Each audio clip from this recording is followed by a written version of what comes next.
Good evening. I'm very glad to welcome everyone to tonight's event here at St. Photios Orthodox Theological Seminary, a public lecture by Evgeny Skurat, The History of Byzantine Music. Before we proceed, there are some announcements.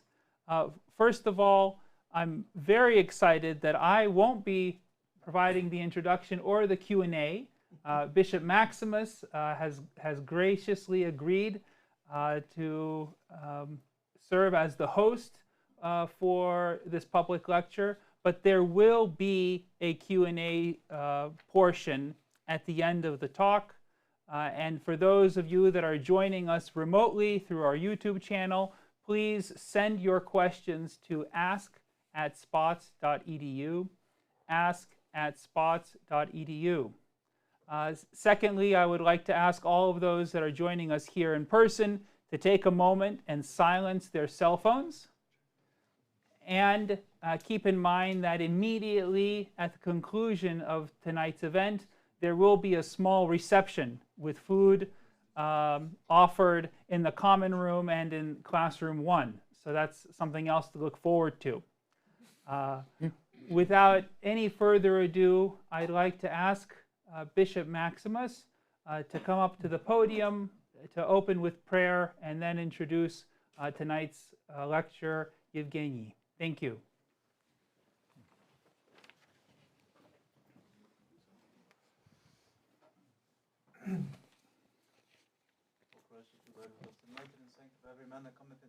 Let the light of thy countenance be shined upon us, that in it we may behold the unapproachable light, and guide our steps in the performance of thy commandments, by the intercessions of thine all-immaculate Mother, and of all thy saints. Amen. I'd like to introduce to you our speaker today, Evgeny Skurat. Evgeny is a professional singer, conductor, musicologist, and teacher. And he is the director of the ancient Russian music ensemble Khronos, with whom he has recorded an anthology of ancient Russian polyphonic music of 10 CDs, and the repertoire of which was performed and recorded for the first time. He was a soloist in the ensemble Sirin, Drevnorusskiy Raspiev, and the Labyrinthus ensemble. Focusing on the musical repertoire from the Middle Ages to the present, Evgeny was the first performer of many works by the troubadours, in addition to organum and the conducti of the Notre Dame school. As a soloist, he has performed more than 20 Bach cantatas, in addition to English and French music of the Baroque era. He has recorded several vocal cycles by Weinberg and Silvestrov. He also performs Coptic and Syrian Maronite music, as well as secular Arabic music. Evgeny has studied Byzantine, Indian, and Gregorian vocal techniques. He is a leading specialist in Old Russian Kazan notation, and especially in Middle Byzantine round notation. Recently, he has published a large sheet music anthology of ancient Russian polyphonic music in 25 volumes.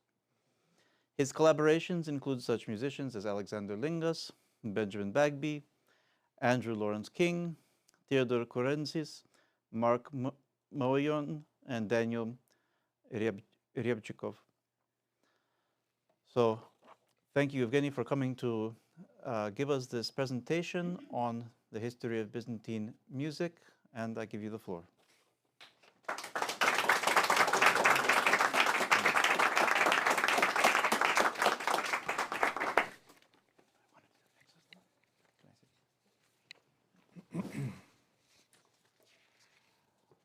Dear audience, it's a great honor for me to perform before you today. I would like to thank the staff of the seminary for the invitation, for the excellent organization of my trip and my stay here. I would like to personally thank Bishop Maximus for his interest in my scholarly and artistic work, for the suggestion to give the lecture, and for the invitation to be here today. So, during last 4 years, I switched my interest to medieval Byzantine music, starting mastering Byzantine notation, and afterwards it came like I published and performed and recorded a lot of this musical style from different era, and this makes possible to compose this lecture because it will be mostly consisted of audio samples of this music. And the lecture will divide Byzantine history, Byzantine musical history in 3 periods, starting from the earliest notated samples of Byzantine music. So, beginning our lecture on the history of Byzantine music, we should first clarify that we will be speaking about the music that was notated. Musical notation appeared in the Byzantine Empire in the 10th century, but notation that can actually be deciphered today emerged only in the 12th century. Throughout the preceding centuries, starting from the legalization of Christianity in the 4th century, Byzantine music had been developing and refining itself continuously without interruptions or alteration of its tradition. It is generally accepted that the principal centers of the development of liturgical singing were the Holy City of Jerusalem and the imperial capital Constantinople. The Byzantine musical heritage of the 12th century represents the culmination of the musical culture of all the preceding centuries. And of course, I must add, they of course are all interested how the earliest samples of Christian music actually sounded, although it's not notated, so we don't have any traces of it. So there are some logical stuff that we can invent. So if we briefly describe how the earliest Christian music might have sounded, we should start with the most evident facts. Undoubtedly, the Christian music was rooted in the synagogue tradition of the time of Christ and the apostles. The repertoire mainly consisted of singing from the Psalter and other biblical songs. The earliest hymns with New Testament content may have drawn on the musical traditions of antiquity, incorporating both sacred and secular melodies. The same glossolalia, known to us as kratimata or teriremia, were probably borrowed from the Mediterranean culture of antiquity. When Christianity became the official religion of the Roman Empire, church singing, under the guidance of church fathers, underwent a process of purification from excessive secular and pagan elements. The result was a fascinating synthesis of synagogue music and the music of antiquity. Unfortunately, we know nothing about how synagogue music sounded in its pure form at that time, and our understanding of music of antiquity is quite vague. Yet the synthesis of this tradition that emerged in Jerusalem and Constantinople during the 6th to 8th centuries before the invention of musical notation most likely did not undergo any significant stylistic changes. When speaking about Byzantine church music, in its entirety, we can divide it into 3 main periods, based not on historical events, such as the capture of Constantinople first by the Crusaders and later by the Ottomans, but rather on stylistic principles.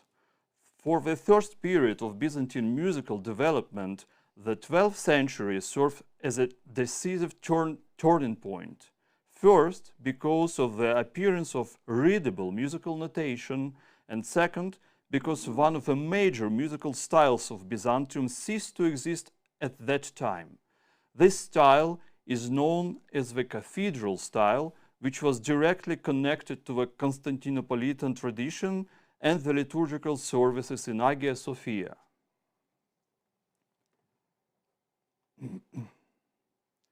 The cathedral style is considered the pinnacle of Byzantine musical achievement from all previous centuries. Cathedral music was highly professional, designed for choirs and soloists. One of the most important components was the so-called asmatikia kouloufia, the song office, was primarily a two-week cycle of chants that included the musical settings of Vespers, Matins, and the Divine Liturgy. Ancient bishops such as Ambrose, Basil, and John Chrysostom has promoted methods of singing the psalms and other chants from the Bible that featured refrains facilitating the active participation of the congregants. In the 4th century, a pilgrim named Egeria left a description of the liturgical service in the church of Holy Sepulchre in Jerusalem. Every day before sunrise, monks, lay people, and all who wish to join will gather there to sing psalms and antiphons. So, from the Greek, antiphon draws from Greek antiphono, sounding in response, echoing, alternating. According to Egeria, antiphonal singing worked as follows. The priest would chant a psalm, and after each verse, the congregation will repeat as a refrain. For example, Alleluia, or Hear us, O Lord, or Have mercy on me, O Lord. After this, a prayer was read. The next soloist was a deacon, and the third psalm was sung by one of the minor clerics. Faithful to this tradition, singing in the Constantinopolitan song office consisted mainly on biblical psalmody, performed by soloists, choirs, and the congregation in permutations of call and response. In responsorial psalmody, a body of singers responded to a soloist, whereas in antiphonal psalmody, alternating groups of singers responded to each other.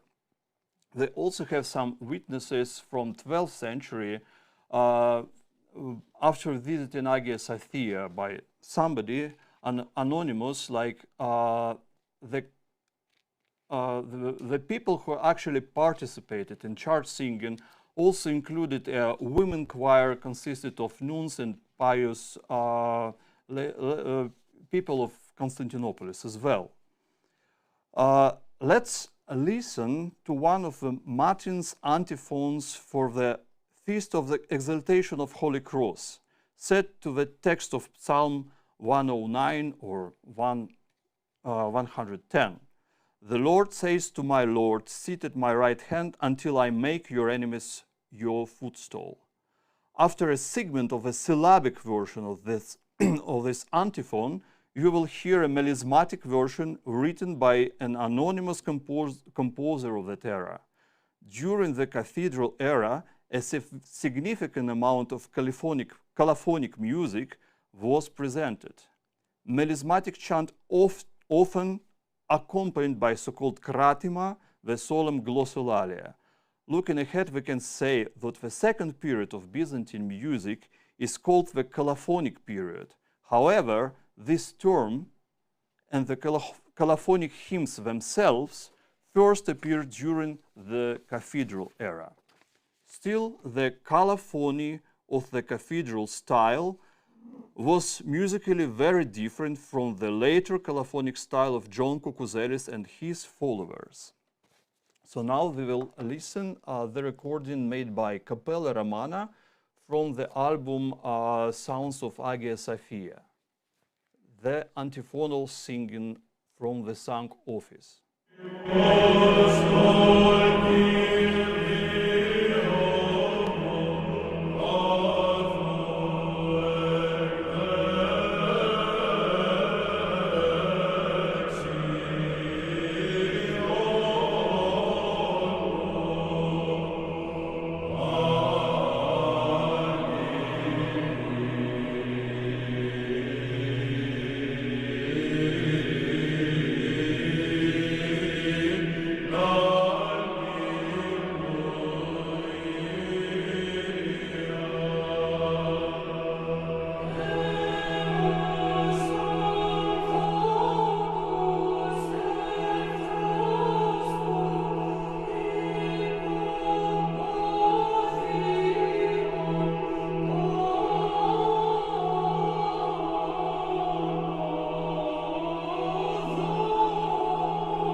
the most important elements of the cathedral repertoire were the Prokimena and Alleluia verses.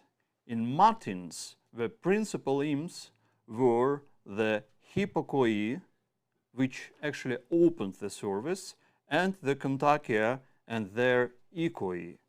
Matins also included the Great Doxology and the Trisagion.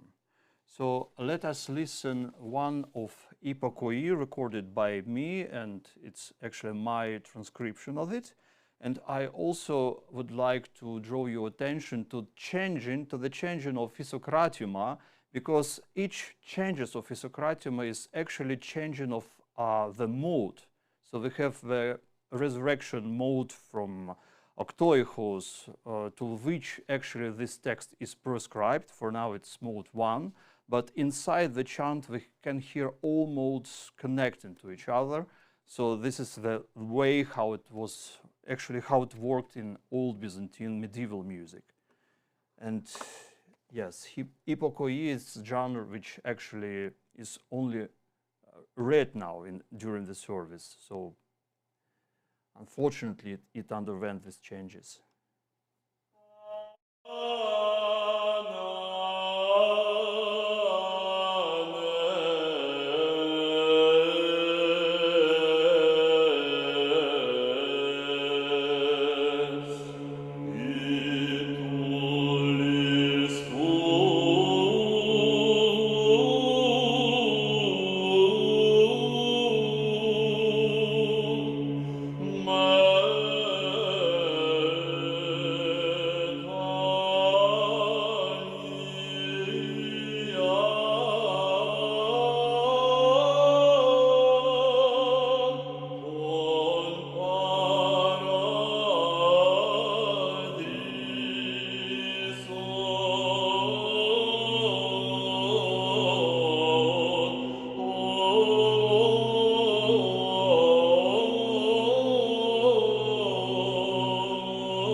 and I have very nice sample of Kontakia. Actually, we don't know the performance speed of this music. Probably it could be sung a bit quicker or maybe even slower. We definitely have no idea about it. So I recorded the shortest Kontakion. It's Kontakion for the Departed. And I have two versions of it because I recorded in Slavonic and in Greek in the original version. Actually, because this music in 12th and 13th century was brought to Russia, to Kiev and Novgorod, and it was recorded in different kind of notation, which we cannot decipher, unfortunately. But the detailed analysis of these manuscripts show us that this is exactly the same music, and if we have some composition which have almost the same quantity of syllables in the text, like the communion hymn, «Эните тон кирион тон уранон, хвалите Господа с небес», it's almost the same quantity. In this case, the music could be really the same, and this Kontakion, «Со святыми упокой», is a good sample when we have almost the same quantity of syllables, and that means the music is the same. So let's listen the Slavonic version of. I also consulted, of course, I consulted the 13th century annotated manuscripts with this chant. It was recorded in Illinois.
was the short Kontakion, and they have much longer compositions.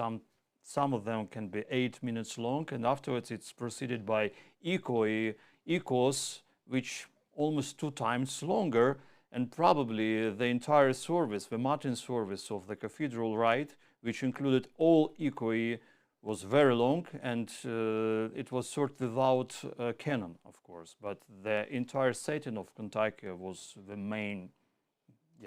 main part of it, of course.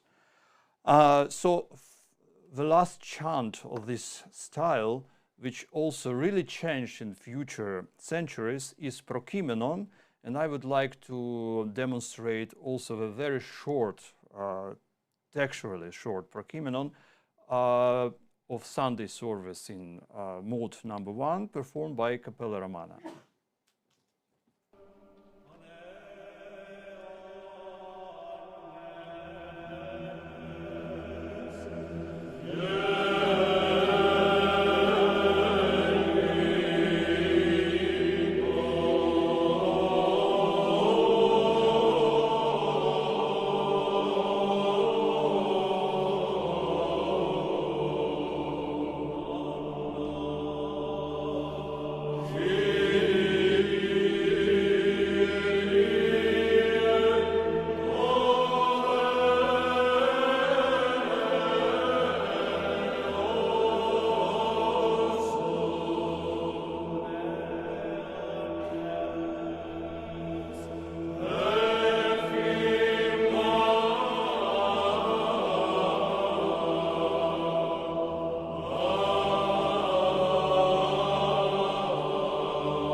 As you have heard, it's not only Prokimenon itself, it's also all verses of a Prokimenon, which was very merismatic. And the same is about verses for Alleluia set after reading of the Apostles. The Alleluia verses are also very long and merismatic. And I did the recording of Canticle of Saint Simeon, actually, because it's not performed by any singers during all period of Byzantine musical development, but during the liturgy it's actually sung as verses Alleluatici, verses for Alleluia. So we can proceed.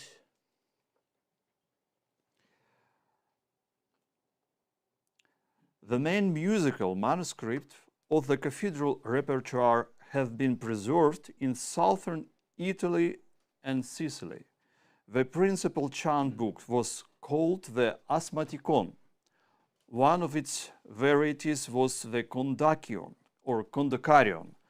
There was also a book called the Psalticon, which mainly recorded the music of the soloists. The original 12th century manuscripts of the sung office have not survived, but in the late 14th century, two such offices were created in Thessaloniki, representing an attempt to preserve the cathedral rite and its music. In the 12th century, manuscripts of the cathedral style were translated into Church Slavonic, and this music appeared in Kievan and Novgorodian Rus. However, the musical notation of those manuscripts remains undecipherable. After the fall of Constantinople and the disappearance of the cathedral music tradition in Byzantium, this music also vanished in Rus following the Mongol invasion. Among the cathedral melismatic chants of Vespers and Matins, we can also find version of certain troparia of major feasts, like Christmas troparia or troparia for Theophany. From the cathedral chants of the Divine Liturgy, two cherubic hymns have survived, one of which was beautifully recorded by Capella Romana. A remarkable example of the anaphora, Agios, Agios, Agios, has also recently been discovered by me in the Sicilian manuscript of Messina. An essential part of the liturgical repertoire consisted of communion verses, kinonika. The cathedral repertoire also included extended colophonic stichera, or so-called anagrammatismos and kratima, vocalized melismas. I have transcribed and recorded a stichera anagrammatismos for the Annunciation of the Theotokos. One of the kratima in the cathedral rite manuscripts is marked as kratima of Andronikos, and this is probably a mention of the earliest Byzantine composer. So now I will show you one last sample of cathedral rite music. It is the anaphora, probably from Liturgy of Saint Basil. Yes, I will show the part of it. Just a minute. Sorry, it's the next one.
this anaphora has enormously big vocal range, so we can judge like the cathedral rite music was really professional, but part of the sound office were rather simple, so this music was predestined for soloists, domesticos, the congregation of people, and it was the entire system of prayer.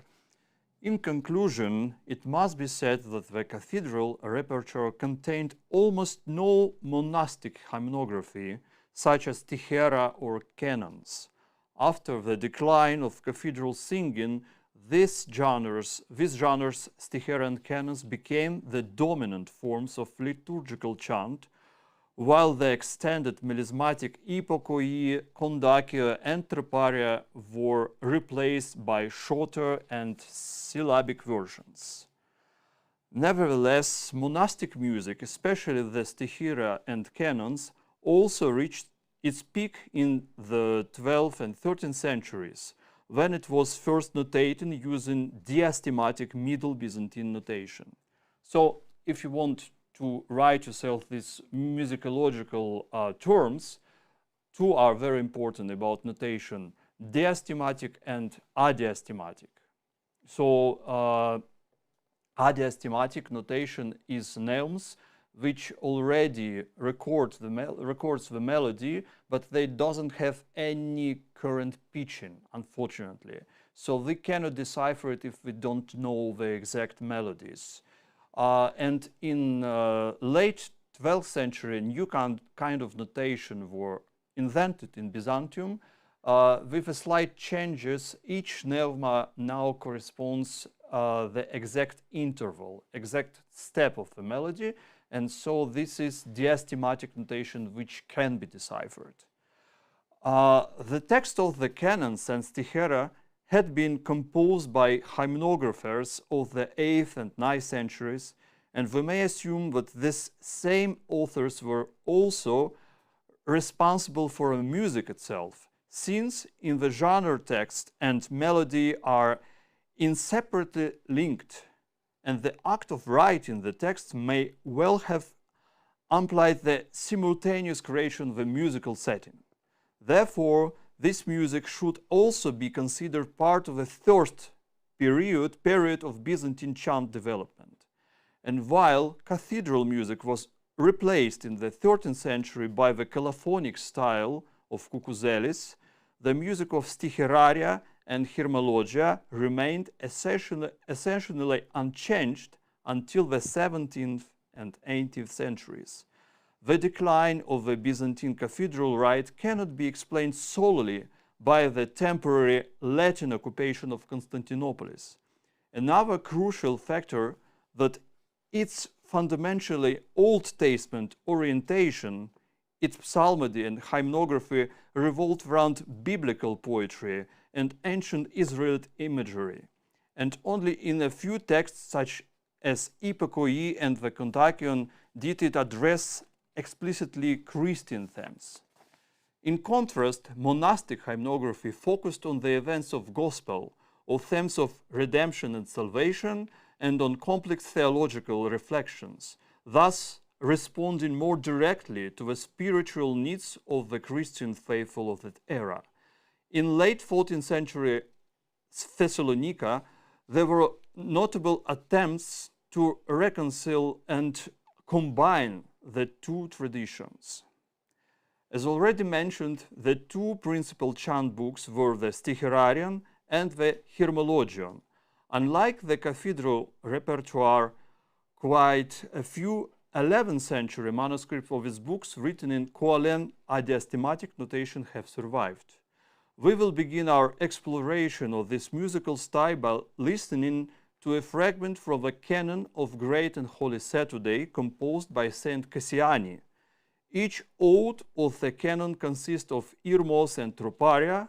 The latter are written in accordance with the metrical structure of the irmos and are sung to the same melody.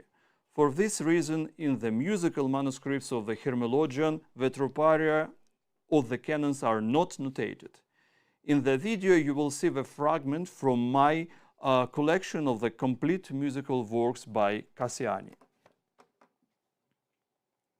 So it will be in our Cappella Romana soundtrack from the album of Cassiani.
This is a good sample of how old Byzantine, ancient Byzantine canon was actually sounded. So now I would like to draw your attention to this tablet where I collected the old Byzantine octoechos. This is the samples of old Byzantine modes themselves. So the sticheraria and all the canons are already based on this system of octoechos. So it's very simple actually. We have a first mode which starts from A note, which is squared by me on the left, and each next mode is a step higher. So we have the Defteros, or the second mode, which is based around B note, and sometimes it have a center around G note, which is circled by me, etc., etc. So mode number 3 is based on the next step, on Do, and sometimes it's circled around A note. And the last step is about mode number 4. It's based around D note. And they have 4 plagal tones, plagal modes based on first 4 of it. So it's just a fifth lower than the originals. So we have the Protos, which is based on A note, and the fifth lower is Plagius Protos, which is based on D, etc., etc. And those modes actually are completely diatonical without any micro intervals like we have in modern Byzantine music. So they correspond to antiquity, and actually the Gregorian chant is based on the same system. Only the numbering of Gregorian mode are a little bit different, but the system is actually the same. And actually the medieval secular music was also based on Gregorian modes of antiquity, same to Byzantine modes. For example, all the troubadour songs are based on the same modes, like we can see right here on this tablet. And I would like to give you a very good sample how this modes actually works with each other. So the sample will be the stichera to Saint Panteleimonos, which is composed in the octoechos style. So we have the sequence of all modes following one each other. In modern Byzantine tradition, there is a good classical sample of stichera for the Dormition of Theotokos, starting with text Thearchia Neumati. Yes, but then I studied old Byzantine sticheraria. I found about 4 more samples of Aktoichos chant, one of which dedicated to Saint Panteleimonas, another dedicated to Saint Demetrios, and also I found very big stichera about heretics from era of First Ecumenical Council, and the text probably was composed by Saint John of Damascus. So now we'll hear the Saint Panteleimonas stichera written in Aktoichos style. I also did Old Slavonic version of it, but probably it's better to listen to the Greek original version.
From a musical standpoint, the most interesting pieces of are the Gospel Stichera of Emperor Leo the Wise.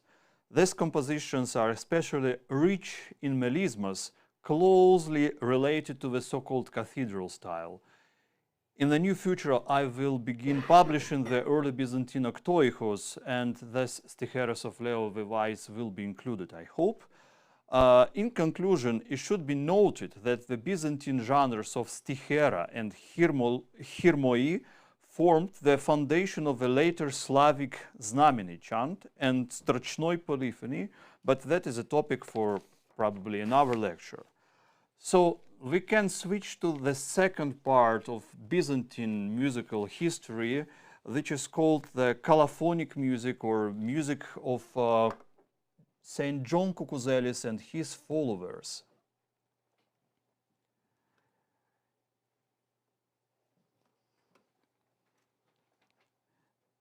This era could also be called the Cucuzelian period, because it was precisely this composer, or melurgos, who created all the main features of the musical style.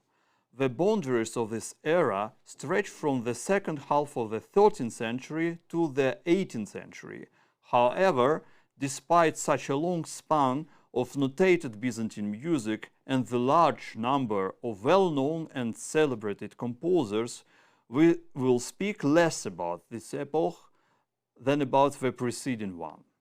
From our point of view, the new musical style is aesthetically inferior to the cathedral style. Some elements of the new musical language are truly vivid and expressive. For example, large melodic lifts of an octave and a half, for example. Yet many melodic turns of this style, including cadences, are marked by monotony and uniformity. Much in this music is almost primitively predictable, I may say.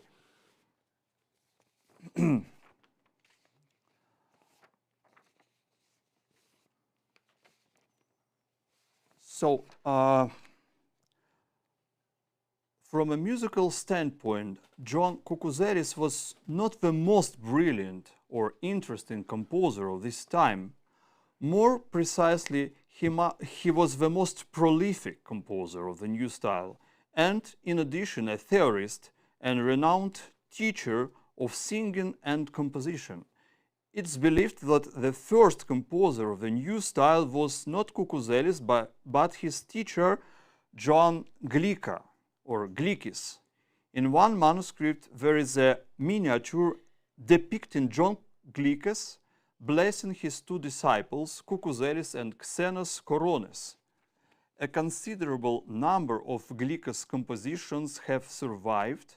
His cherubic hymn in the sixth mode was so widely known that it was even recorded in 17th century Polish-Ukrainian staff-notated manuscript.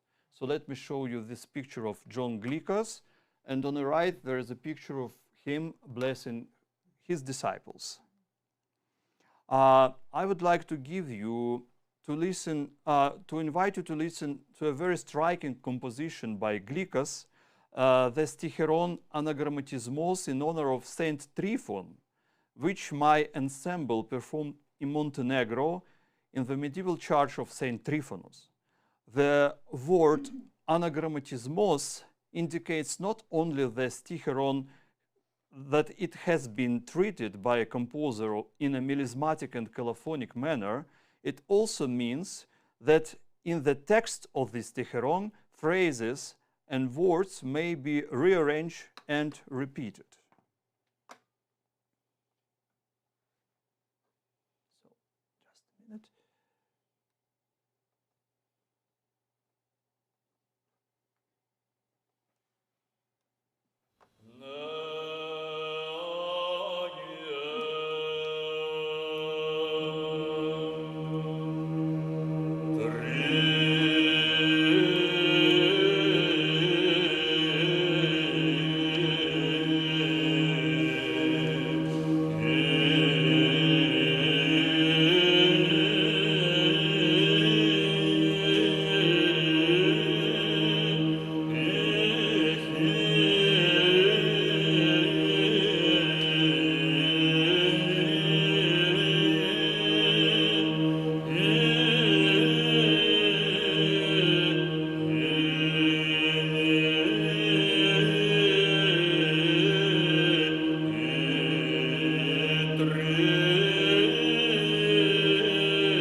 Stichera Anagrammatismos is actually divided in 3 parts, and we performed only the first one. So the entire set probably lasts 30 minutes.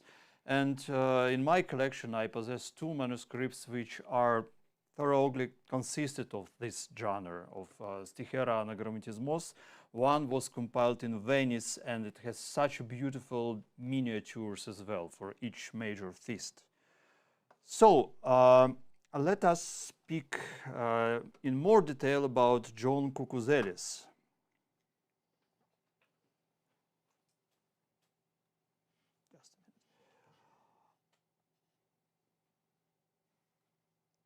So he composed many psalm verses for Vespers and Matins, effectively creating a new version of the sung office, like the previous one of the cathedral rite.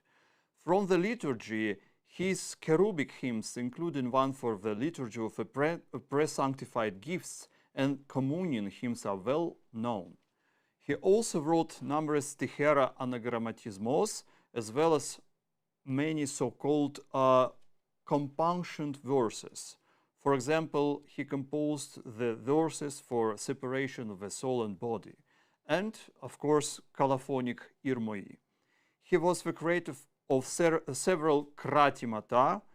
Some kratimata by Kukuzelis has names like Tatarikon, Persian, etc., etc. So it's a very interesting question of musicology. Does it correspond, does it affects or borrows any features of Tataric or Persian music?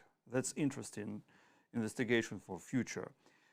As a theorist, he wrote an extensive musical composition in which, instead of a poetic text, the names of all the musical signs, musical neumas, are sung.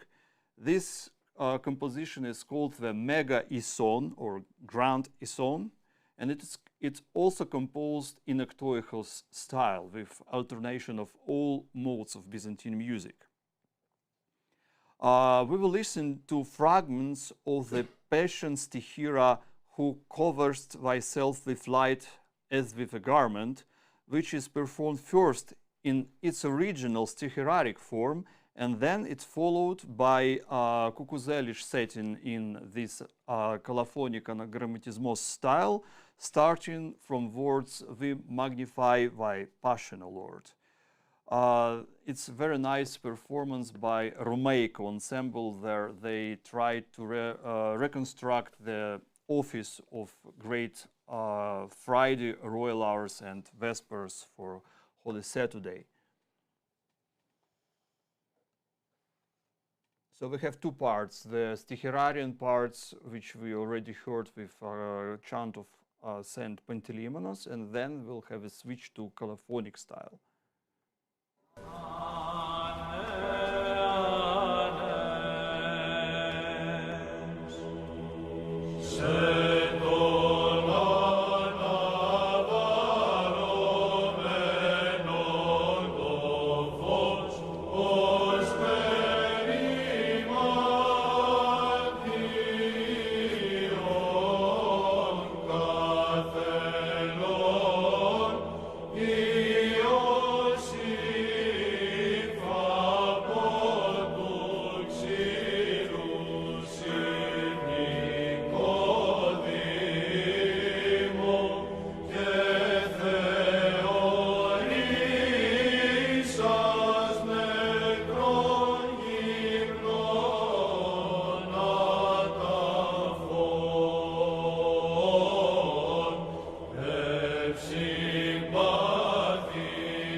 Recognizable features of this colophonic style of Cucuzelis and his followers are musical intonations like da da da da na na na na na na.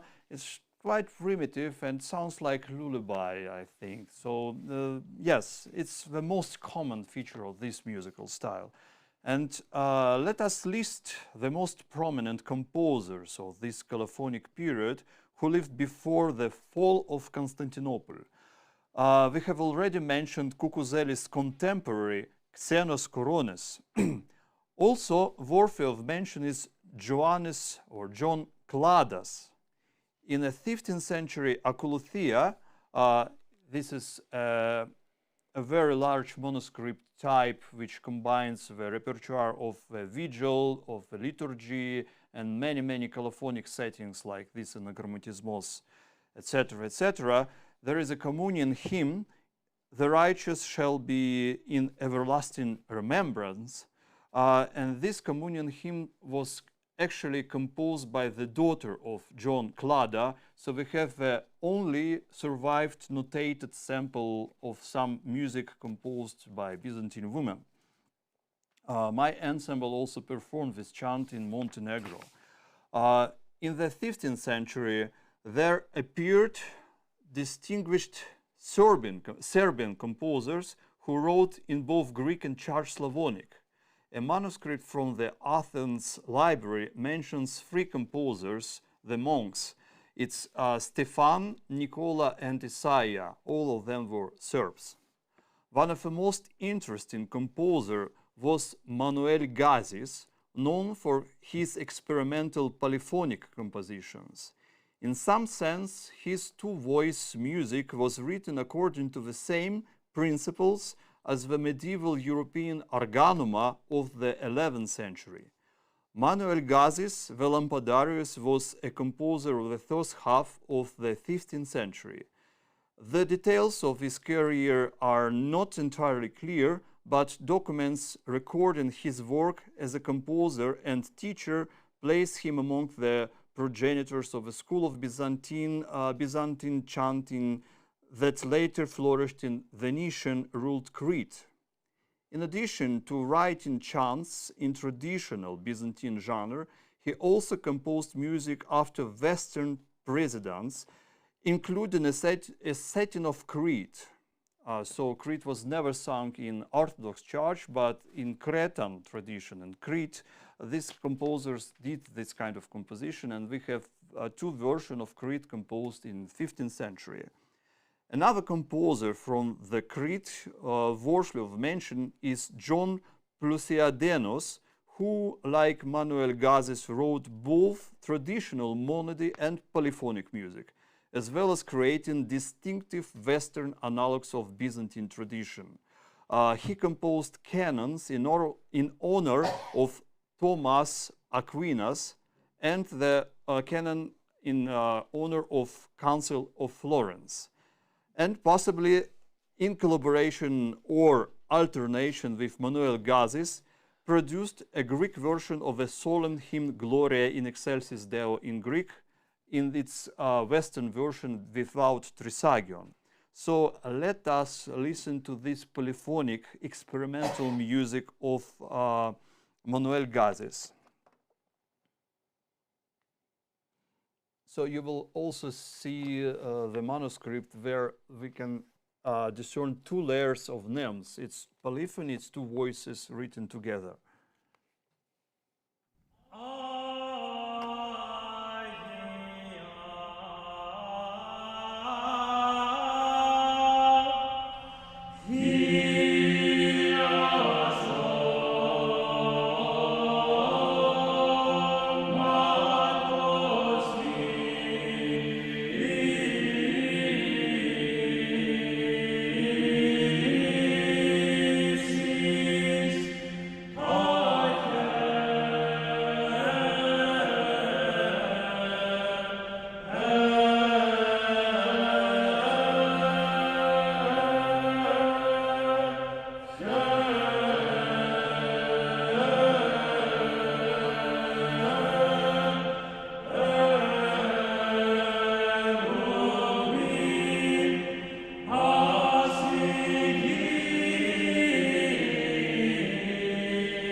interesting musical manuscript, very huge anthology.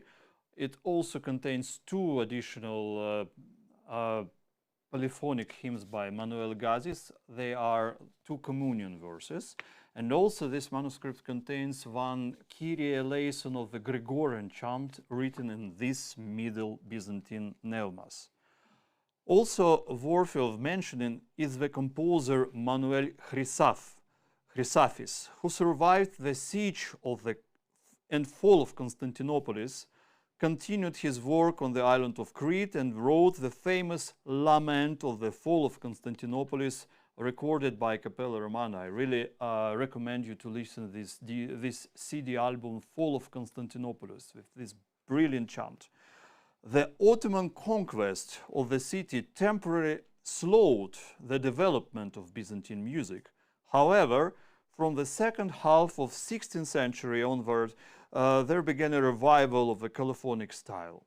Among the composers of this era, we should mention Joasaph of the New Cucuzelis and Constantine of Anchialos, whose works are currently preparing for publication by me. The 17th century is known for such composers as German Metropolite of New Patras, Chrysafs the Younger, Petros Beriketis, and Balasius the Priest.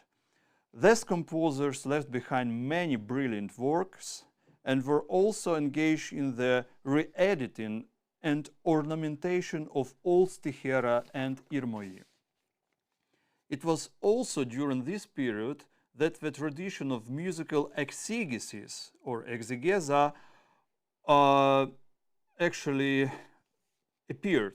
This tradition was largely connected with oral performance, in which a soloist, while singing a melody, would improvise freely, greatly expanding it.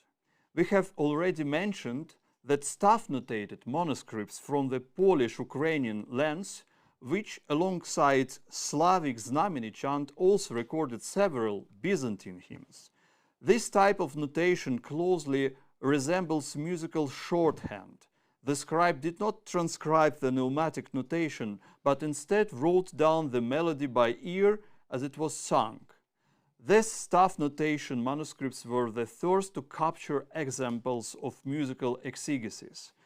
The works of Ioannis Glikas, I already mentioned this cherubic hymn, and Manuel Chrysafis, his communion hymns, identified by us, are almost twice as long in duration as their original pneumatic version. After the Ottoman conquest, modes of Arabic musical culture began to penetrate the ancient Byzantine octoechos system. This influence was especially evident in the sixth tone, or Plagios Defteros, which shifted from the Phrygian to the chromatic Hijaz mode. The composer Konstantinos of Anchialos wrote an octoechos composition in honor of the Theotokos, and actually this composition contains of not 8 but 9 modes. To preserve the Phrygian mode, a special term was introduced, the legitos, while the chromatic Hijaz mode, the neum and name nenano for indicating of it was used. Following Constantine, Petros Beriketis composed a similar hymn to the Theotokos of the text Rejoin of Virgin Theotokos. I would like you to invite you to listen to one of Beriketis' colophonic irmoi set to the text of a canon for the memorial service. It begins in the chromatic nenano or Hijaz mode. Hijaz is the term borrowed from Arabic tradition, which in the middle is replaced by legatos, is replaced by the Phrygian scale, which was the origin of the Plagios Defteros. And it was performed by me last year in Princeton.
So to finish speaking about Peter Biriketis, there is a particular very interesting composition made by him. It's a large panegyric composed in honor of Russian Tsar Peter the Great in late 17th century. And probably this composition was made to glorify him in hope that Peter the Great will liberate Constantinople and all the Greece from Ottomans. So yes, it's a very long chant, so I could not include it in this lecture. Yes, but I have a YouTube recording of it. So to finish speaking about the colophonic era, we also should mention very interesting composer Hieronymus Tragoudistes. And this composer also moved to the West, and he worked in Venice under guidance of one of theorists and composers of that period of time. So this Tragoudist, he also re-embellished many traditional Byzantine chants. He made his own traditional compositions, but also he wrote some treatises. He has some ideas how to renovate, to reform the notation, and also some Western style composition by Tragoudistes survived, written in very Renaissance style. So his creation, his works are still to be uncovered. So here is a sample of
the handwriting of Hieronymus Tragoudistes, where he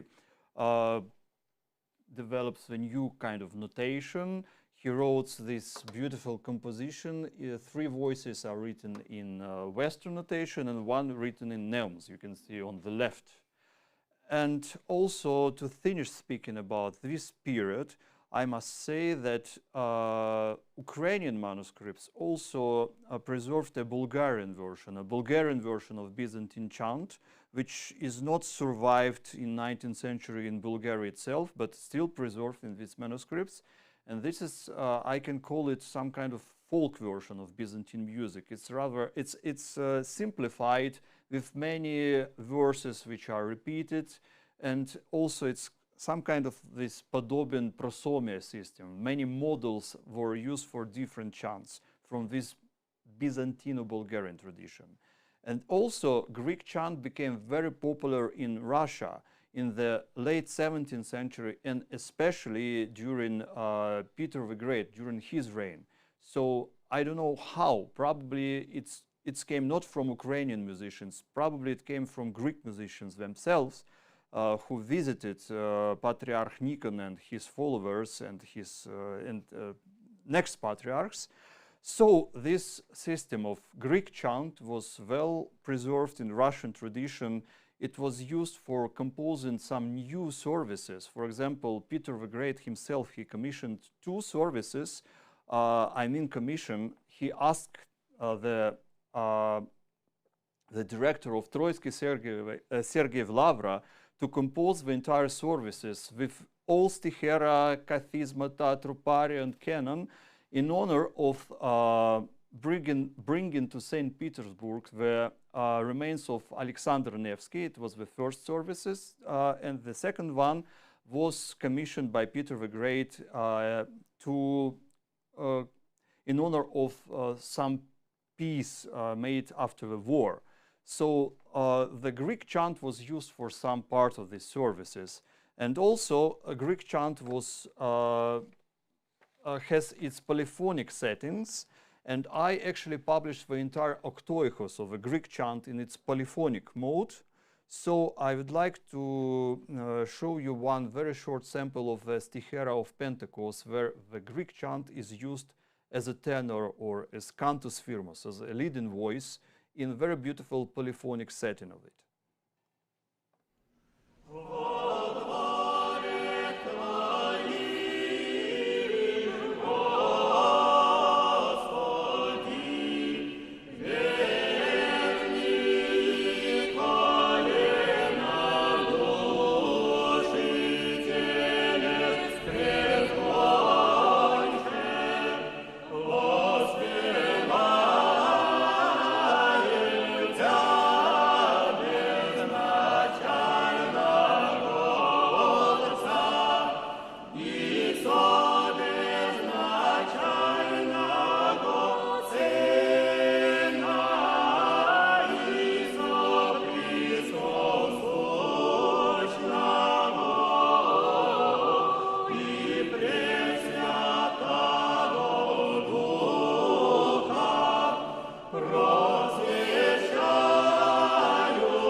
So about this Greek chant, actually it's almost ceased to exist in Russian tradition, except the third tone, which became part of synodal tradition. I mean the tone which we are using for singing polyphonic troparia and kondakia, like the Apostoli святи, молите милостивого Бога, na na na na na na na na na na na. It's the same Greek chant we still use in Russian polyphonic tradition. It's survived these centuries of changes.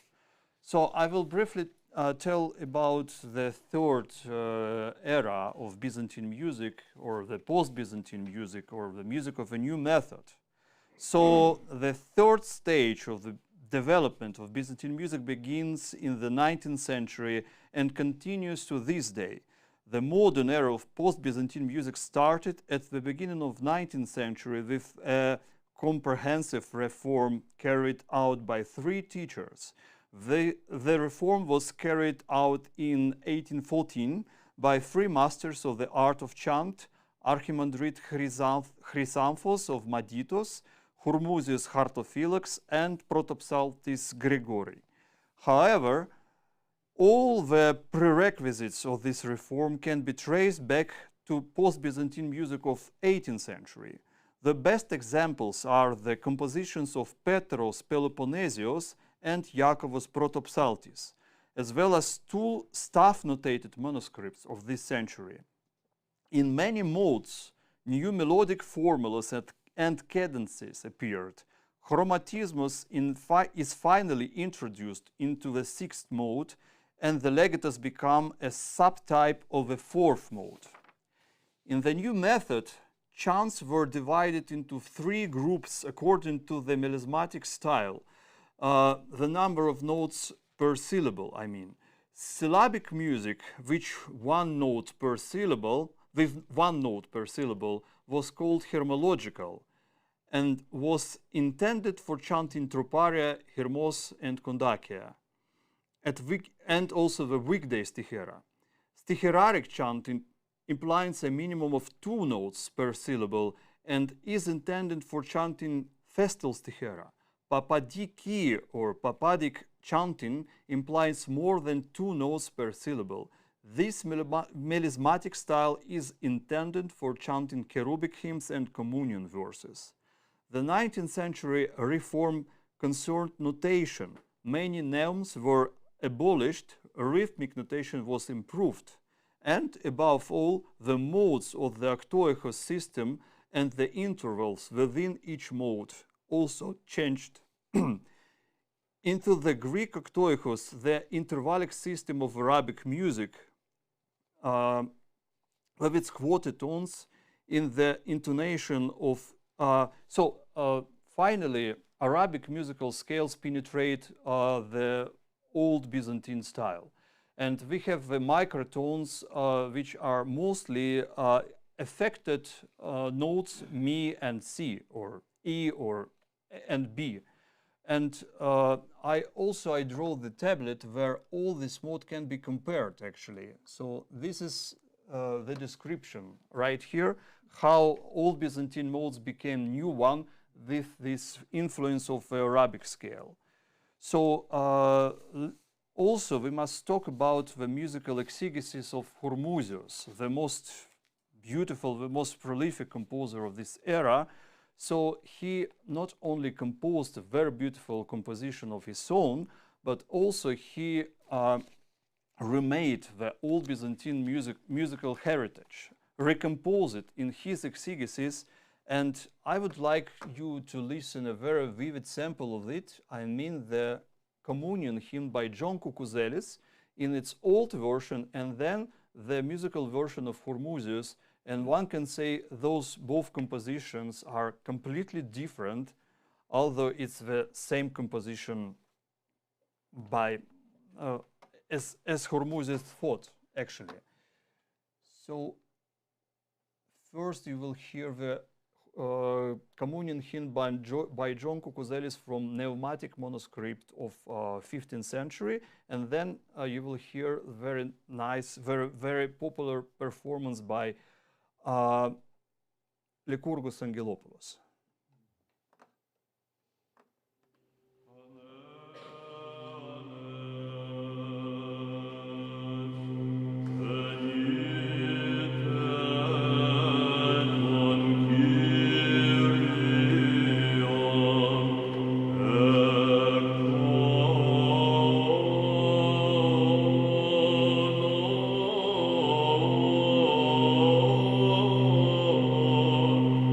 Oh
the question is, who is the real composer right here? John Koukouzelis or Hormuzis Hartophilakis? Because this treatment which he made, this exegesis, is kind of his own composition. And the duration of this chant is 5 times longer than the original one. So among the prominent post-Byzantine composers of the second half of the 19th century are also Theodoros Phokaios, Mattheos of Vatopedi, Nikolaos of Smyrna, and Petros Philanthidis. In conclusion, I would like to briefly speak about the future prospects of post-Byzantine music.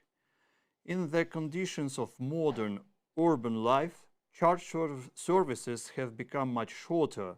Composers of the 20th century and contemporary composers strive to create more conscious, laconic hymns while achieving maximum musical expressiveness. The best example of such modern creativity is the hymn Axion Estin by Stanitsas, written in the octoechos style, clearly following the sequence of the 8 Neo-Byzantine modes. So also you can hear the new Byzantine modes as they sound right now in modern tradition.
Speaking about the music of new method, from one side they have such enormously large compositions composed by, for example, Hormuzius and some composers of Vatopedi. From the other side they have this very short, very laconic and very expressive kind of music. So this is probably the way how Byzantine music will be developed in future. And of course, at the end of my lecture, I must once again mention Yannis Arvonitis, one of the theorists who actually he opened this window to medieval Byzantine music. He was a pioneer. He was the first actually rediscovered this music and find a way how actually we can decipher the names, especially the rhythm, because before him it was the Western musicians who tried to discover the medieval Byzantine music, but they tried to decipher this music by using the some kind of Gregorian chant rhythm, which actually doesn't work with this kind of music. So Arvanitis is probably the best and the leading specialist in this field, and I'm just following his discoveries, making my own discoveries, of course. And we also must mention him as a composer, because he also composed fantastically beautiful chants of a new style as well. So he is very good specialist in both styles, in modern and in medieval one. So this is how I finish my lecture. Yes, I have some more musical samples, but not for today.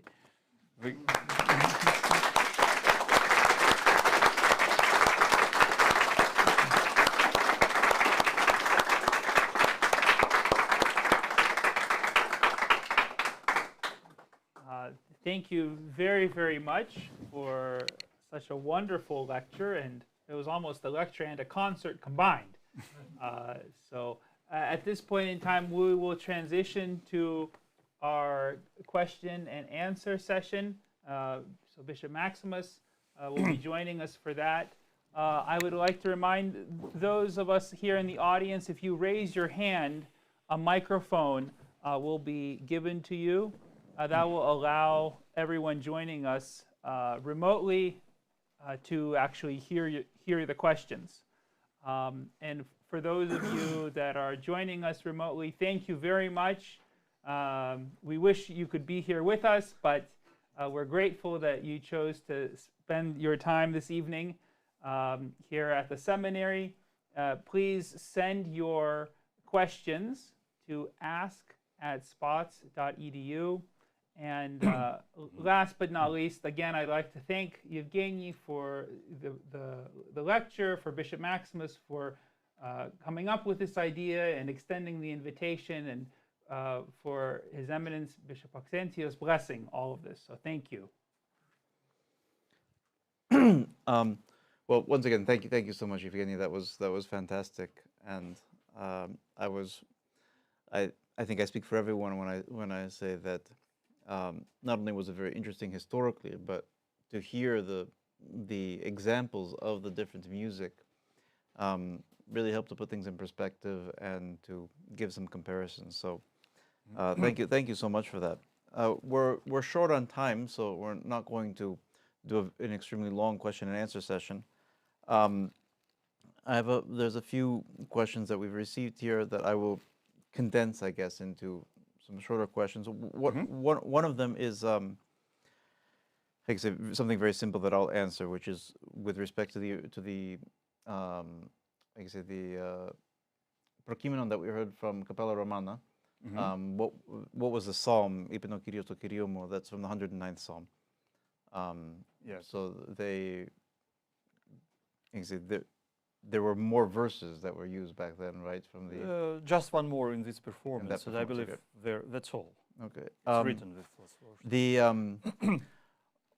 There's a technical question here, which I'll leave for last, if I understood it. The main question here that we have is, how do we know how the Isokratima was sung in this Byzantine music? Was there any kind of notation of the Isokratima? Was it indicated? You know, all of our early printed Byzantine music books don't have the Isokratima written in it, and it's kind of by oral tradition. And you know, now there's books in which it's written in. So can you explain or comment on that? So there is no manuscripts which indicate Isokratima at all, unfortunately. Yes. So our idea how we can perform Isokratima is very simple. We just support the main tone of the mode, and if in this composition different modes are combined, so we can change Isokratima according to this combination. For example, many modes like the Defteros, it's very oftenly goes to his Plagios mode. And that's how we change Isocratima following the melody. And probably we can refer to the Western tradition where actually some mention of Isocratima, we can trace some mention of Isocratima in Western chant. So they used in Catholic Church in Western Europe, they actually used bourdon singing. And many organoma, the earliest polyphonic set, was also using bourdons. For example, music of early Notre Dame school, the 12th century music composed by Leoninus of Notre Dame, is using the Gregorian chant, which becomes bourdon. Each note of Gregorian word bourdon. Can you explain that word? The same is Ison. Bourdon and Ison. Bourdon is just a Western version of Isocratima, of Ison. So we have compositions of 12th century where the Gregorian chant, each note of the Gregorian chant becomes Ison, and above this Ison there is some kind of improvisation, improvised music, very melismatic one. So using of Ison, Isocratima or bourdon was actually very, very common, very popular in Western tradition. It was, at least it was described, the usage of it. So probably the same was with Byzantine music, but unfortunately it was not notated. Even in staff notated manuscripts, there is no indication of bourdon or Ison. Now I have a question, which is the the works of St. John Cucuzelis, the colophonic style, are his works all from the monastic rite, or are they also the cathedral rite? As I mentioned before, he did his settings of selected psalms or responses for the great Vespers, for example. Mm-hmm. So this is music of a new rite, but it really corresponds and connects with the cathedral style. So these are the new psalms, for example, the Kathisma number 1, Beatus Vir or Blažen Muž, Macarius Tanir. So one of the first examples of this Kathisma notated were the works of Cucuzelis. Mm-hmm. So it's not cathedral music, but some kind of new understanding of cathedral rite. As I have heard, it's called like Neo-Sabbatean rite.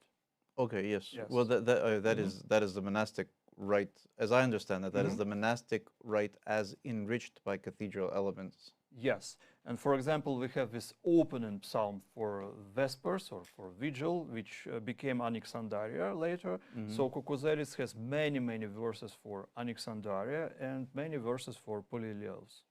But they have also the cathedral version of Polyeleos is not deciphered yet. It's very interesting. I found the version in Messina, the notated version of cathedral Polyeleos, and on the other hand, we have a Slavonic version. With a diastematic notation, but with a clear depiction of all modes, with opening formulas of these modes, with ehimata of these modes. Are there any questions from the audience, the live audience right now? If not, there's other ones from the online audience.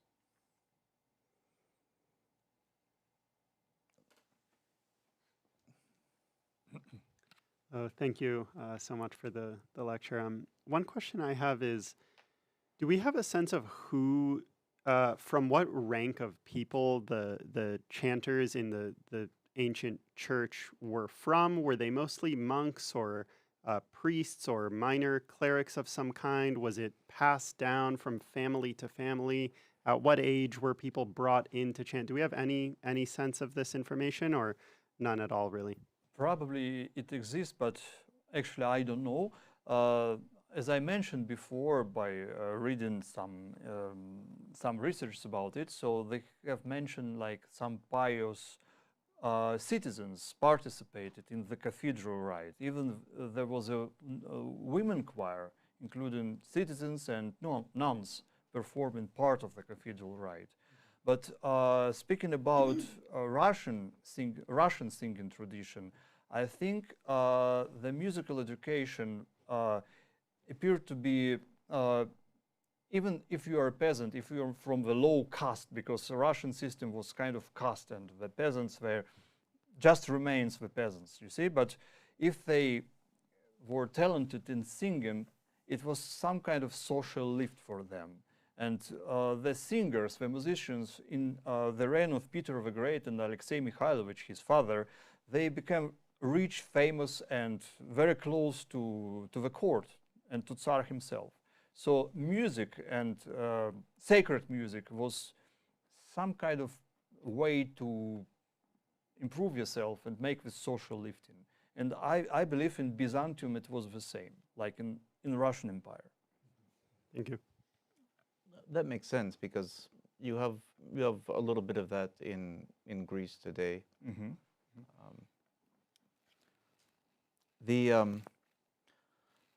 Now another question from the online is in the modern Byzantine chant we have very clear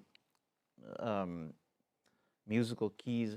We have the martyria that indicate, you know, exactly what tone you're in and what note you're supposed to be on and so forth. Did anything like that exist in the older Byzantine notation? Yes, there are some hieroglyphic depiction of each mode. So the chant starts with this depiction of mode, but inside of the composition, there are many, many depictions of new modes. So they were used as a martyria. But also this hieroglyphic depiction of modes, probably they were also sung by soloists. So inside the stichera, we can encounter 5, 6, or 10 this kind of martyria, which not only indicates the note on which the phrase ended, but also it can be a musical formula for a soloist. And in the Cucuzelli style, sometimes these intonational formulas were notated in colophonic style. Is this the same thing that we heard on some of these, where kind of in the middle of it there's a Yes. So these aneanes were sung not only before the chant, but inside the composition as well. And sometimes, I think it was Cucuzelis who composed the melismatic version of Simeron cremata epixilu, and inside of this chant there are huge aneanes equal to the musical phrases. Very long one, very melismatic. And this is called not martyria, it's called echimata. Echimata, yes. Yes.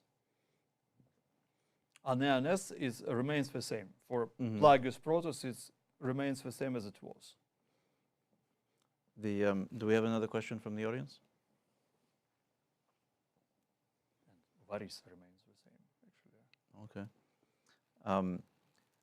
Well, I guess we'll try to wrap it up there because of the time limits. Oh, we've got. Yes. I just have a very quick question. I had to think about it. Hold on. I just had a very quick question. I just had to think about it first.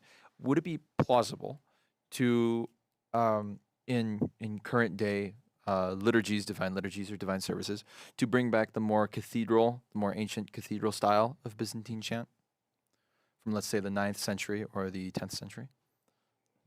So it's not only the question of the repertoire, but it's also the question of right. So this is more difficult.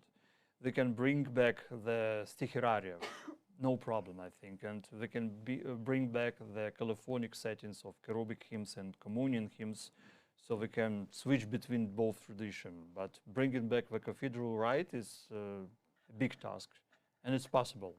Of course, it's possible, but it's kind of laboratory of work. And just to add to that, is it because that there's no written notes that have been left over from it, or? No, it's because we must search for a typical, all liturgical indications, how to serve it. I see.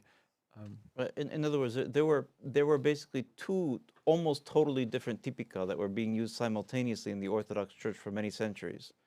There was the cathedral rite, which as Evgeny explained, they were it was very antiphonal. There were a lot of short responses from the people, There was it was all entirely sung. There wasn't really anything read at all. And then there was the monastic rite, which was simpler, and eventually the cathedral rite died off, which was hastened by the capture of Constantinople by the Crusaders.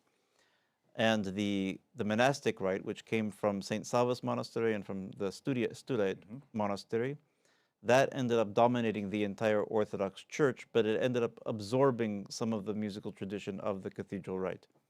So if what you're asking is if we're going to reinstate some of that, the problem is it's not just reinstating music. We can sing music, for any hymn that we use today. It's a question of a whole different typicon that hasn't been used since the 15th century. See, thank you very much. Something must be done during this long prokimenon, for example. So it's Well, I mean, I'm perfectly happy to just listen to it.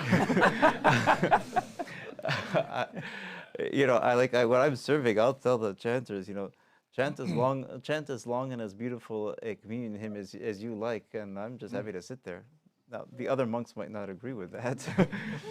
I wanted to say, just in conclusion here, that the impetus for Evgeny to come to the seminary and to give us this fantastic lecture on Byzantine chant was actually because I reached out to him with regards to the medieval Byzantine music, which I'm very interested in, although I don't know how to read the notation, because I've been wanting to do a recording of a liturgy in the medieval Byzantine style. And so I asked him if it would be possible to, or rather I described the dream to him, so to speak, and he was very responsive. So God willing, we're actually looking to do a collaboration down in our hermitage in Guatemala, in which we do actually record a liturgy in the ancient Byzantine style of singing, and God willing, we'll be able to publish that through the seminary, so that people will be able to get a little bit of an idea of what the service of the church were like in ancient and historical times. So thank you so much, Evgeny, for coming and for helping us out with this, and for giving us such beautiful explanations and beautiful examples, and bringing to life a little bit this aspect of the church which is unknown, or has been forgotten, or has been relegated to manuscripts, which for centuries were not able to be read, but now these very beautiful parts of the tradition of the church are being brought back into the life of the church, I think now in a very tentative way, but maybe God willing in the future in a more substantive way. So I think you're doing a really excellent work for the service of the church, and we thank you very much.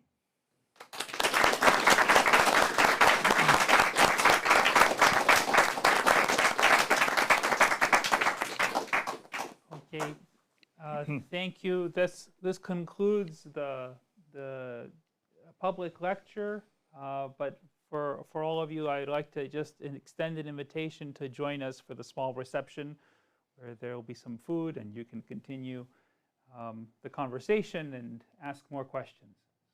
sure. Διευκόντων Αγίων Πατέρων ημών, Κύριε Ιησού Χριστέ, ο Θεός ημών ελέησον και σώσον ημάς.